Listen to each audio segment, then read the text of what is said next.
बिहार और बिहारियों से नहीं, बल्कि देश के हर राज्य के लोगों से ठाकरे खानदान कभी तरीके से पेश नहीं आया। क्षेत्रवाद की राजनीति से जन्मी शिवसेना का चरित्र आज भी वैसा ही है जैसा उसकी स्थापना के समय था। आज भी ये पार्टी हर मुद्दे पर क्षेत्रवाद के चश्मे से बात करती है, उसे देखती है और प्रतिक्रिया देती है। गलवान घाटी में भारत और चीन के बीच हुए संघर्ष में बिहार रेजिमेंट के जवानों ने जिस तरह पराक्रम दिखाते हुए शहादत दी, उस पर पूरे देश को गर्व है। प्रधानमंत्री मोदी ने 20 जवानों की शहादत को याद करते हुए उनकी वीरता की तारीफ की। क्षेत्रवाद की राजनीति करने वाली शिवसेना को ये तारीफ रास नहीं आई और संजय राउत अपनी 2 टके की सियासत करने पर उतर आए। संजय राउत ने बिहार रेजिमेंट की तारीफ करने वाले प्रधानमंत्री मोदी के बयान पर टिप्पणी करते हुए कहा कि बिहार रेजिमेंट ने लद्दाख की गलवान घाटी में बहादुरी दिखाई तो महारों, मराठों, राजपूतों, सिखों, गोरखाओं और डोगरा रेजिमेंट सीमा पर तंबाकू मलते बैठे थे। क्या महाराष्ट्र के वीर पुत्र सुनील काले कल पुलवामा में शहीद हो गए? लेकिन बिहार में चुनाव होने के कारण ही सेना में जाति और प्रांत का महत्व बताया जा रहा है। इस तरह की राजनीति कोरोना से भी बदतर है। महाराष्ट्र में विपक्ष इस खुजली को खुजलाने का काम कर रहा है।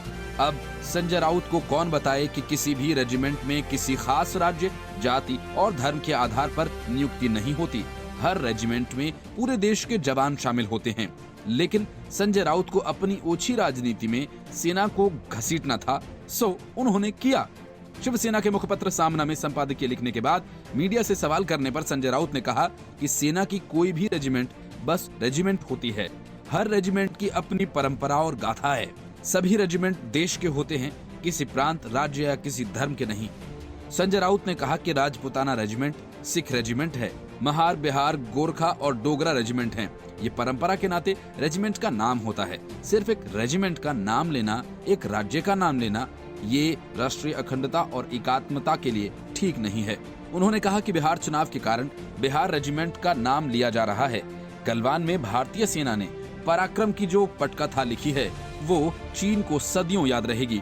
इसके अलावा चीनी सेना के कर्नल को भी बंधक बना लिया गया था। सैनिकों ने मौजूद चीन की पोस्ट को नष्ट कर दिया। चीन के कई सैनिक वहां से भाग खड़े हुए। बता दें कि बिहार रेजिमेंट में सिर्फ बिहार के लोग ही नहीं चुने जाते, बस इस रेजिमेंट का ही नाम बिहार रेजिमेंट है क्योंकि ऐतिहासिक रूप से इसकी शुरुआत बिहार के जिलों से हुई थी। बिहार रेजिमेंट के शहीद होने वाले 20 सैनिकों में न सिर्फ बिहार के बल्कि दूसरे राज्यों के भी जवान शामिल थे। देश के कई हिस्सों में अलग अलग तरह से जवानों को सलामी दी गई। 16 बिहार रेजिमेंट के कमांडिंग ऑफिसर रहे कर्नल संतोष बाबू भी तेलंगाना के रहने वाले थे। तेलंगाना के सूर्यपेट में उनका अंतिम संस्कार किया गया। और इसी तरह बिहार, पंजाब, ओडिशा, तमिलनाडु, उत्तर प्रदेश, मध्य प्रदेश और झारखंड के रहने वाले सैनिकों का उनके गृह राज्य में अंतिम संस्कार किया गया।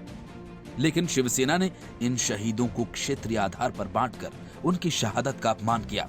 अपने पराक्रम और शौर्य के लिए मशहूर रही बिहार रेजिमेंट भारत के तमाम महत्वपूर्ण सैन्य संघर्षों का हिस्सा रही है। देश के लिए प्राणों की आहुति देना बिहार रेजिमेंट की परंपरा रही है। 18वीं सदी में बिहार बटालियन से शुरू हुआ गठन 1941 में बिहार रेजिमेंट के तौर पर स्थापित हुआ।